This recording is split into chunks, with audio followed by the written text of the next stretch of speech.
Good day. Welcome to our BidMore YouTube channel. BidMore is a program that equips local small businesses to win contract bids at local, state, federal, and other organizational levels. This YouTube channel is dedicated to training and coaching local and small businesses on estimating and proposal writing. We encourage you to subscribe to this BidMore channel to receive updates, tips, and guidelines so that you are empowered and have the confidence to bid more and win more contract bids. Thank you.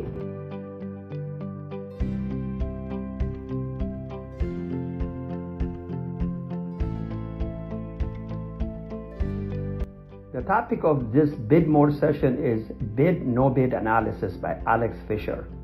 We appreciate Alex Fisher for generously sharing his knowledge, experiences, insights, and practical tips to empower local small businesses to bid more and win more. Enjoy the presentation.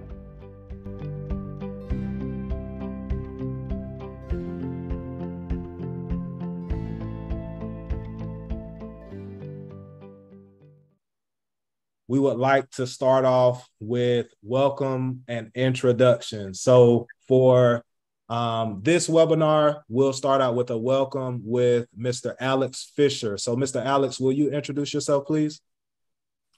Yes, hi, my name's Alex Fisher. I'm a interviewee for today. I'm a licensed professional engineer. I'm a licensed general contractor and a licensed roofer.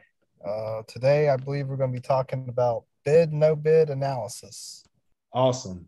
Thank you, sir. I appreciate that. So with that being said, let's move right along to our interview. I'm really excited to hear from Mr. Alex as Ms. Terry interviews him about bid, no bid analysis. So without further ado, I will mute myself and I will pass it over to Terry and Alex. Terry and Alex, take it away, please. Thank you for being here. Thank you so much, Tyree. I appreciate that, sir. So let's start with the first question. First, and probably one of a really good, important question. What is bid, no bid analysis? What does that mean? So a bid, no bid analysis is a decision process. It is a formal process to take a rational approach to reviewing and determining whether to submit a bid proposal or a no bid letter in response to an invitation for bid or a request for proposal sent by a soliciting organization. So with the analysis, we determine basically whether we are going to bid or not. And with the analysis, we use factors to make our key decisions on helping us formulate our bid or no bid decision. So I always like to take my time and focus in making this decision because it's very important. Okay. So basically you're telling me I'm trying to decide whether or not I'm going to bid or not bid on a proposal. Correct. And then there's certain factors that I need to consider, which leads us to the next question. What are the bid, no bid factors? What should I be considering? So I like to go with the 5 key factors to consider. The first one, which is most important for business, it's profitability. The bottom line is if you can't make a profit on a project, you probably shouldn't be bidding on it in the first place. Most businesses, they have to be profitable to move ahead.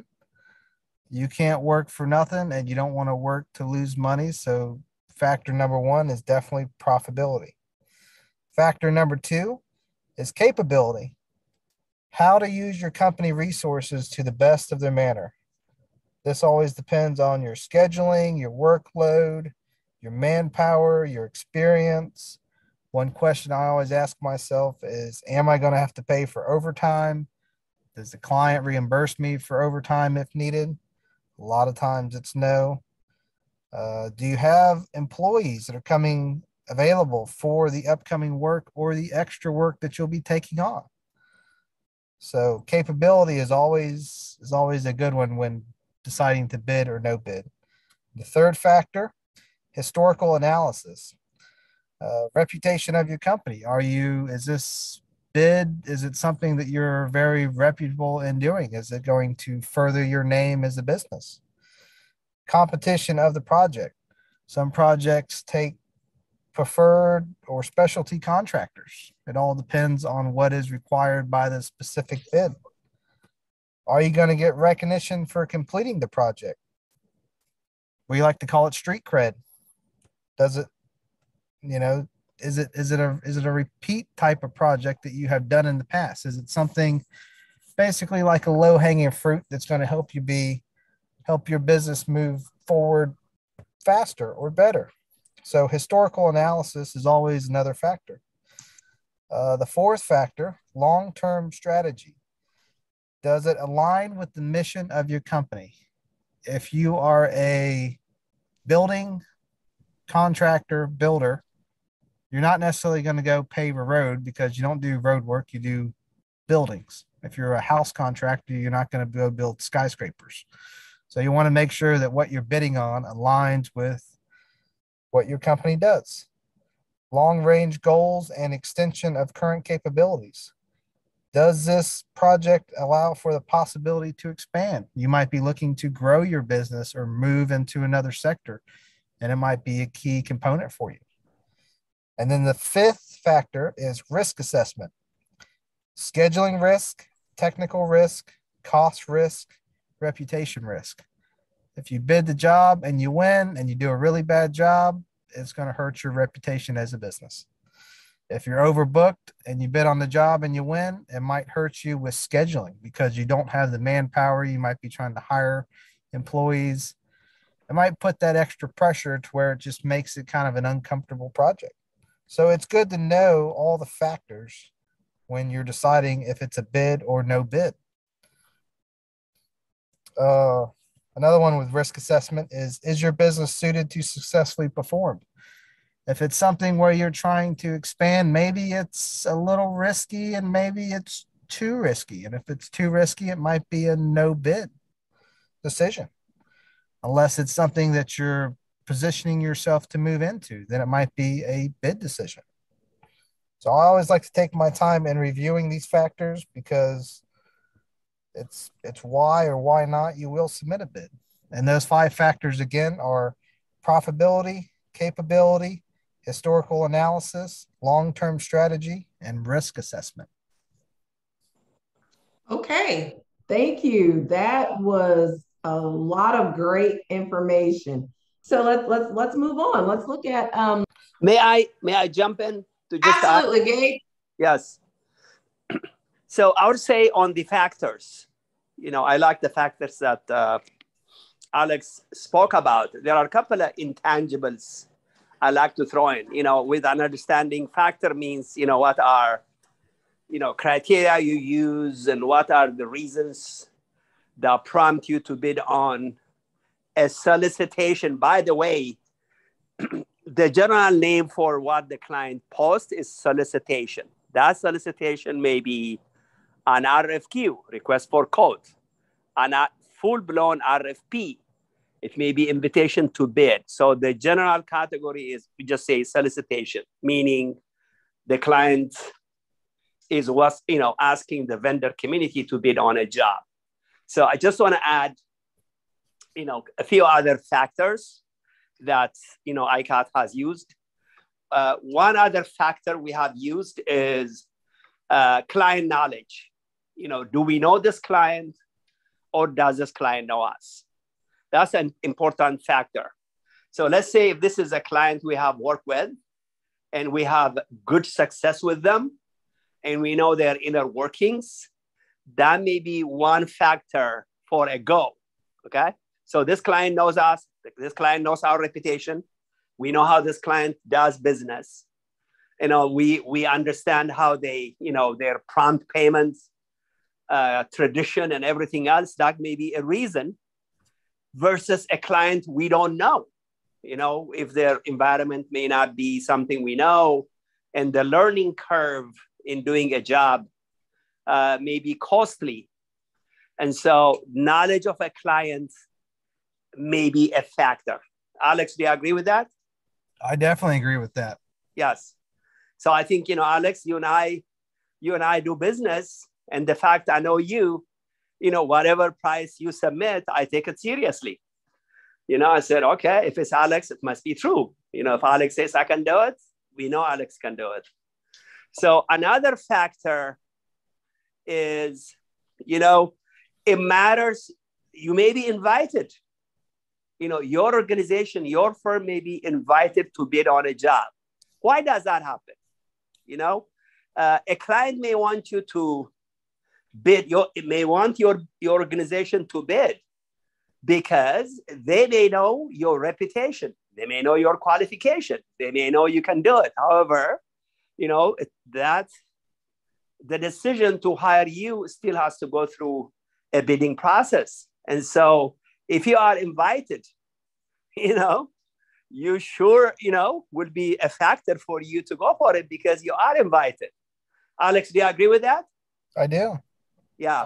I've been invited to bid by many of clients. And yes, when you are invited, that's a factor. It's like, if you are invited to a party, you have a good chance at going. But if you can still go to a party where you are not invited. But hey, it is an awesome feeling to being invited to bid on a project. Yes.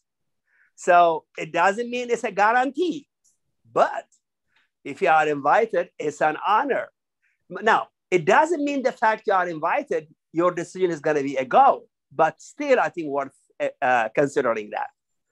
I don't know, Alex, if you mentioned the turnaround, the bid submission time. I don't know if that was one of the factors, but if something is, let's say, there is ample time for you to do your pricing, ample time for you to prepare your response, I think we tend to want to say, hey, let's go for it. However, if it is a short period of time and it doesn't allow for you to prepare your response, that may be a factor for you not to respond.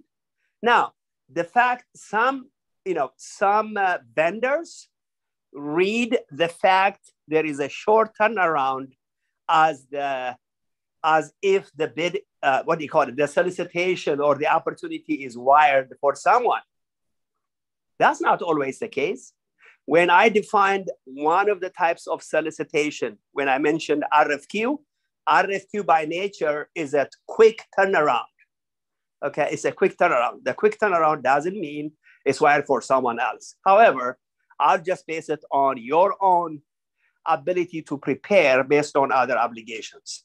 So Alex, I don't know your experience with a quick turnaround, how you read into a quick turnaround. They said, they just included us to get the numbers and, they have somebody in mind. I'm not cynical, quite frankly. There are many, many incidences. So I'll give you one incidence. There is one RFQ, request for quote, from one of the federal agencies. And questions from the vendor community were like a buzz. I don't know what that word means, but I'm using it. It means, like there are questions after questions and technical questions. Some of the questions, I don't even know what they mean, but they sounded very impressive, okay? The voice in me said, Gabe, oh my goodness, these people are loaded. These vendors know a whole lot more than I do. And I felt so intimidated. And then there is another force in Gabe that says, Gabe, you have nothing to lose, go for it. But I sure, based on the questions from the vendor community, there was a strong temptation not to bid. And guess what? Terry, take a wild guess. Knowing what you know about Gabe, you think we went for it or we shied away saying, oh my goodness, all these vendors who ask questions and the answers are so fancy. What do you think? I believe you went for it. You betcha we went for it. So we said, you know what? We have nothing to lose. And we submitted our bid. Okay? We submitted our response.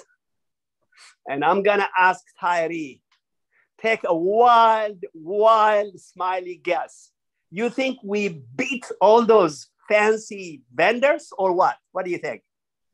I'll take my chances and say yes. Yes, we did. To this day, I have no clue on what criteria, how we beat them. Maybe all other vendors were intimidated by their own questions. Maybe other vendors were super duper intimidated by everybody else's questions, but not I. Just went for it. We won. We did a fantastic job.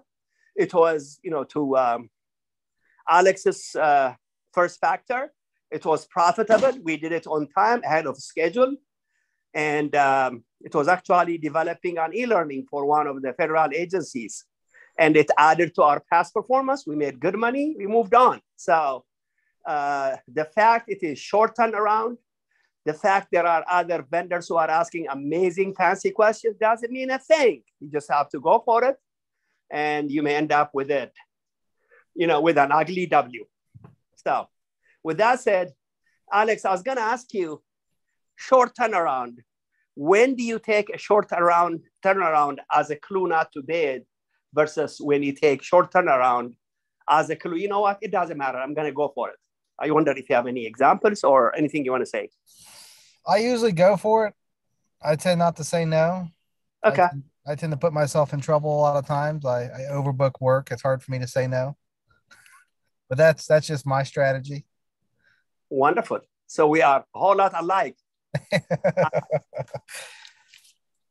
Okay, Terry, back to you. So I didn't mean to kind of rain on you on that example. So I couldn't resist. No problem. No problem at all. We appreciate the input, the questions, and that was great. So thank you. But I will go ahead now and move on to the next one. How to respectfully decline to bid. Respectfully declining a bid. You always write a professional letter, much like a cover letter, on your company letterhead. And you just simply decline the request for quote. I mean, if you're overbooked, if you're too busy, if you don't have the manpower, it's not a bad thing to decline. It's just you could provide a small explanation as your schedule's too busy, you don't have the resource, you're booked for months, but then always add a thank you for the request to bid in hopes that they will consider your company in the future. Saying no is not always a bad thing because if it doesn't benefit you, you don't want to put yourself in trouble. So I always write a letter. If I know that it's something that I can't handle, I'll just simply say no, thank you. But I'll see you on the next one. Terry, I want to add to what Alex said.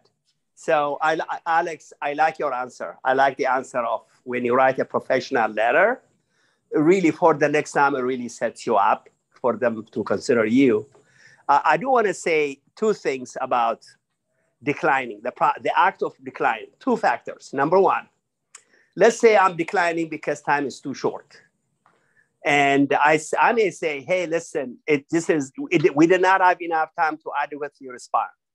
And we had one incident when the client was able to extend the due date because of that. So you can really do you a favor. You can also do many others a favor by giving that reason, okay? Another factor, there was another time when there was a very restrictive requirement that prompted us not to submit our response. And we indicated so. We said something like, you require 5 years of experience in doing this work. However, our experience is 3 years. Would you consider waiving that strict, 5-year minimum requirement? And guess what? They came back and waived that. So your responses, I think just like the vendor is enthusiastic to do work, the client community is also enthusiastic to find good vendors and to be inclusive. So I think your reasons can land on a good year. So I just want to add those two reasons. And having said that, okay, I'm done. Thank you. Thank you, Gabe. That's great input. That's great additional information to share. So I appreciate that. Alex, help us out. What's a bid, no bid analysis checklist? So I have a couple of checklists that I have put together that I kind of use from time to time, and they're living documents. I always update them and I change things on them. But they're basically just checklists that list items that are specific to my organization. Do I need a certain license to qualify to do a certain type of work? Do I need a certain insurance type or something to do a certain type of work? Do I have the manpower, the resources to bid on the project? Are we available? Do we have enough time to put together the bid package and actually submit it? There's an example, your organization may specialize in roofing. You may have a strategic teaming agreement with a full construction company and a construction cleaning company. Thus, your checklist includes allowing you to bid on items that your teaming partners perform in. And an example of this would be, if you're a roofer, let's say a client had a roof leak and the interior of the building needs repairs, but you as a roofing company can't perform those repairs. So you tell your buddy, the full construction company, hey, I'm going to include your bid in with mine so that we can complete this project at the entire time. And then after construction, you get your other friend that has a cleaning business that they will come in and do the after construction cleanup for the client, so that whenever you're done, they get a brand new spick and span clean building with no roof leaks. That way you're helping the person next to you, and in the future, you never know, they might be more apt to. So checklist could include so many different types of factors and items. Strategic teaming partners, bid, no bid. Are you licensed to do it? Do you have insurance requirements? Do you have time to put together a bid? Do you have time in your schedule to actually perform the work? Is it something that aligns with your business, your mission, your goals? So checklists are always good to have, and update them as you go along. All right. Thank you so much for that. I appreciate that information. I'm sure everyone else does too. Terry, I may add to the checklist? You absolutely may. I was going to ask you, Gabe, if you had something you'd like to add. Yes. Yeah. Thank you. I think a checklist is, here at ICAT, I just want to give the ICAT experience. We have a log called proposal tips. So, you guys are free to have access to it. So these proposal tips are good for all occasions. So I think it's a good thing to read, quite frankly. It's kind of more like it's our knowledge base. And there are things that over years, over years from our experiences, the kinds of things we don't bid on. So one good example that comes up is there are some bids that have a certain set aside for which we don't qualify. For example, if it says, this is a set aside for veteran-owned company, for a woman-owned company, for ADA company, for a hub zone company. So there is something that excludes your organization. So when multiple people are, doing a go, no-go analysis, people who may not know the history of the company, we include in that checklist things that are very unique to our company. So for example, 8A, one of our proposal writers may not know 8A. They may not know what a hub zone is. They may not know, all these set aside demographic factors. So we just go ahead and say, hey, if you see a bid that is 8A set aside or woman-owned set aside or veteran-owned set aside, we're none of those. We only qualify as a small business. So the point is, in a checklist, what you do is you put the very specific items to your organization. For example, you may say, hey, we do e-learning, training, delivery, soft skills, you name it. So if you see anything that says soft skills training, let's go for it. So, bid no bid is not only about things you exclude, it's things you include, things you give a priority, things where you have assets. Like, Alex, when you spoke about the turnaround, when you have a template, when you have an example of a proposal you did, you can repurpose and do it, right? So that's one factor toward doing something. If you have a template for a certain kind of proposal, that can really save you time. So it's also an opportunity to look for your sweet spot, the things you'll be interested in. So a checklist is very unique to your organization based on your experience, areas in which you've been very successful, that are effortless, that you tend to want to do. So it's good to have it available to all your proposal writers so that the decision-making can be smooth sailing rather. Back to you, Terry. Thank you for that additional information, Gabe. I appreciate it. And I'm sure the rest of our JSEBs will as well. So Alex takes us to our final question. How do you respond to a request to bid? Much like you would on the, the response to decline to bid. So you write a professional letter, much like a cover letter on your company letterhead, and you notify the client that your company intends on submitting a quote. You say, hey, yes, thank you for the invitation, and we will definitely be bidding on this project. And we are so thrilled and intrigued that you reached out to us, and we look forward to providing excellent service for the client. So it's writing a letter. It's telling the client that, yes, you intend on submitting a bid. That way, the client knows that if anything changes along the bid process, if they move the bid date deadline, if they have addendums, if they update any kind of scope in that bid, they know to send it to you because they know to expect a bid from you. Right. Okay. Thank you. Gabe, would you like to add anything? Thank you. My goodness. Hey, Alex, I appreciate what you said about, not only do you send a letter when you don't bid, it's also a good practice to send a letter when you are bidding. In most cases, Terry, as you covered in your previous presentation about reading instructions, sometimes the client may ask you to express your interest to bid exactly for the reason that Alex spoke about. If they want to they may send a personalized follow-up to you if you are an interested bidder on, extension of the bid submission. They may send a list of questions.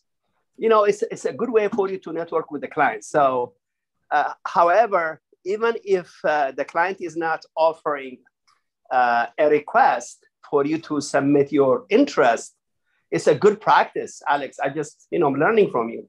It's a good practice for you to be known and say, hey, we intend to bid and we intend to do this. So you are kind of giving them an alert and doing a little marketing, about yourself. So I think I like that. I like that practice. Absolutely. It just helps to put your name, in their hat so that they see your business name, they see your logo, they see your calling card, and then they might reach out to you on other projects. You never know. Yes. Now, don't forget, when we talk about bidding, it's not done by machine. It's done by human beings. I think, building a relationship with your clients is a good thing, for, as Alex said, to put your name in the hat and to express you want to do business with them. It's a welcoming, gesture. And I think for the client organization to like you, when they smile, when they see you, it's a good thing. Why not? Nobody wants to work with vendors who give you a hard time. Organizations want to work with vendors, who are easy on them because they are human beings. Sometimes they make mistakes. Sometimes they make typos. Sometimes they, write the wrong thing because they are human beings. So when you are forgiving, it works in your advantage, So I love it. Thank you for making the time to watch this Bid More presentation. We know you will use this knowledge, insights, and tips in your future bidding activities. Remember, Bid More is a program that equips local small businesses to win contract bids at local, state, federal, and other organizational levels. This YouTube channel is dedicated to training and coaching local and small businesses on estimating and proposal writing. We encourage you to subscribe to this Bid More channel to receive updates, tips, and guidelines so that you are empowered and have the confidence to bid more and win more contract bids. Please kindly leave us your comments, questions, and suggestions to improve future programming for the benefit of many. Make it a fantastic day.